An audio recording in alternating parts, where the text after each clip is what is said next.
The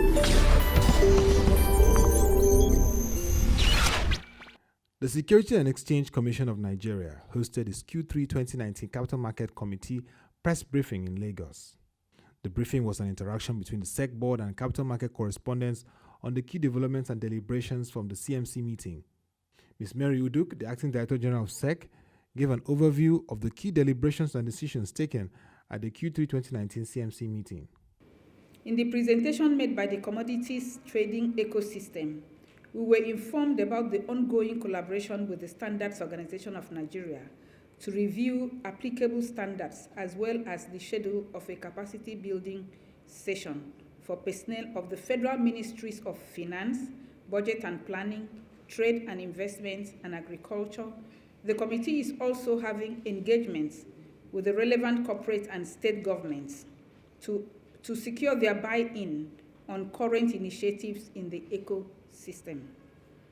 Going forward, the committee is proposing to meet with the Nigerian Sovereign Investment Authority on the status of the Nigerian Commodities Exchange and work with the Nigerian incentive-based risk-sharing system for agricultural lending to develop some agricultural-based financial instruments.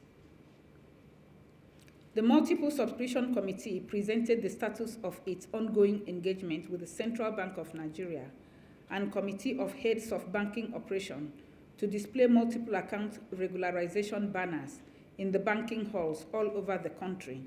The committee also reported that CMOs have commenced the filing of reports on regularized accounts with the Commission on a quarterly basis.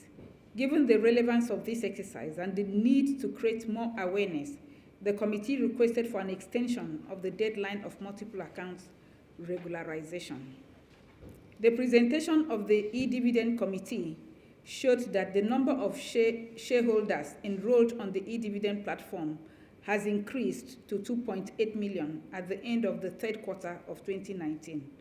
Further updates were given concerning the ongoing efforts of integrating the direct cash settlement and the e-dividend mandate forms, as well as the engagement with the CBN on the inclusion of e-mandate charges among allowable bank charges. Also, the Non-Interest Finance Committee presented the importance of granting the PFS the permission to invest a given percentage of a willing contributor's retirement savings account in non-interest capital market products. Updates were equally given on the progress made in the collaboration with the Debt Management Office to develop a short-term non-interest instrument. The meeting received further updates from the presentation of the report of the Market Liquidity Technical Committee, as well as the final report of the Blockchain and Virtual Assets Committee. I would like to inform you that we had extensive discussions on these technical committees' presentations, and comments were also received on the presentations of the self-regulatory organizations and the observer groups.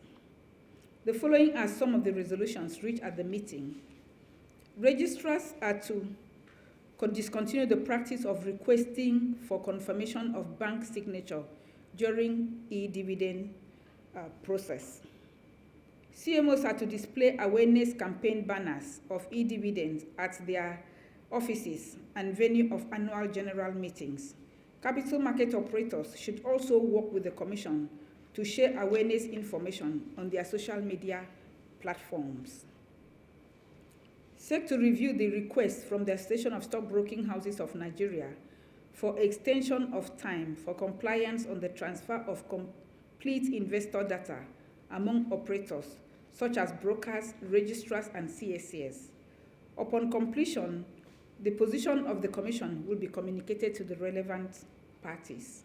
The Commission is to engage the National Pension Commission on modalities which would permit pension fund administrators to participate in securities lending.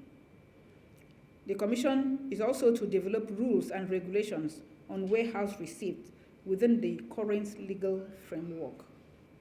These are the highlights of the meeting of yesterday, and I'm glad to inform you that it was a fruitful gathering. The presentations and discussions were geared towards moving the market and the economy forward. In the journey to develop a capital market, no doubt, The role of the press is critical. We are delighted with your support over the years. Please continue to collaborate with us, particularly in disseminating appropriate information on our activities and initiatives. We believe that our partnership will go a long way towards realizing our potential as a market. Thank you very much. Mr. Momotimi Agama and Mr. Abbas speak further on the activities of SEC and the outlook for 2020. As you are aware, one of the aims of the SEC, of the objectives of the SEC, is to create a good learning foundation for people that are being invited into the capital markets, especially younger ones. This is an age of millennials, and over time, nobody had ever studied capital market as a course, a specific course. Hence, you find out that a lot of people are grown up and don't know anything about the capital market. So what we have done at the SEC is to infuse capital market into the studies of secondary school students and university students, and indeed, other professionals that didn't have the opportunity to actually pass those stages. So the idea is to get them to understand capital market from the cradle. And once they understand capital market from the cradle, they are able to do what they need to do, and they are able to encourage other people to invest as well as themselves investing. In terms of listing and delisting, the SEC set up a committee to look into that issue. The committee actually finished its own report, and it was handed over to the SEC. We reviewed the report, and we found that report very, very useful. We are at the stage of implementing the report. Basically, to look at the listing or how to encourage more companies to be listed. And we have an approach, a sector-based approach. Each sector, we look at each sector, and we look at how we can be able to really encourage more listing vis-a-vis the sector, looking at the sector issues.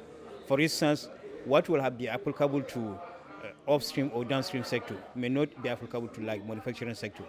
So we look at the entire report, and we are now we come up with specific strategies to address each and every sector. Basically, we understand that most of these sectors are yet to appreciate the importance of the capital market or the benefit of being listed.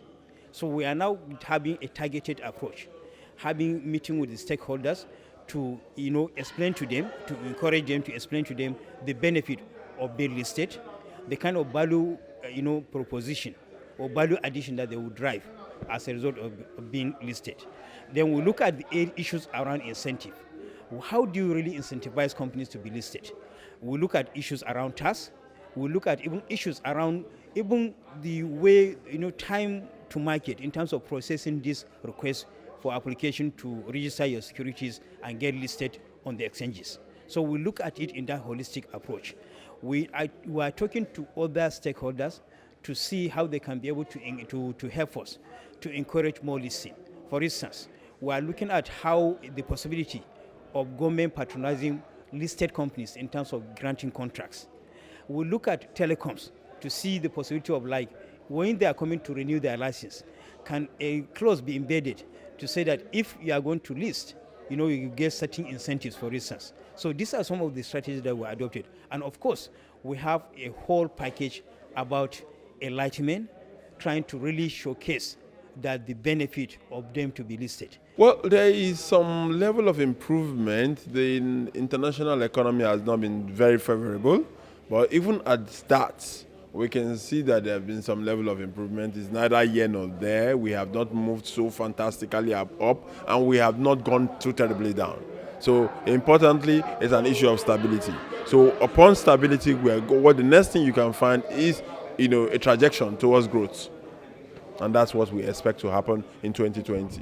We see some kind of traction in terms of activities on seg lending, but we expect to see more activities, in next year, in view of this engagement that we are doing. And one of the areas that we are focusing on is actually the pension fund, the PFS.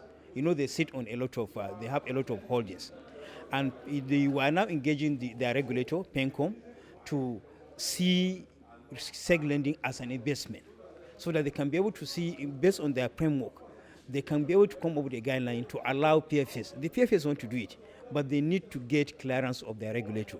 And that is why we are now engaging PENCOM. We have a committee, and this committee, we are engaging PENCOM on all issues, including seg lending. Yesterday at the CMC, we discussed on it, and it's an issue that PENCOM is looking into with a view to come up with a guideline. Once that guideline is issued, the PFS will be able to now, go into security lending, and it will really define our market in terms of liquidity. 2019 has been an eventful year for the Nigerian capital market, with SEC playing a critical role in the regulatory space, supporting initiatives like the launch of the FinTech Roadmap. It is expected that the full implementation from 2020 will open up the space to deepen capital market inclusion and regain the confidence of retail investors.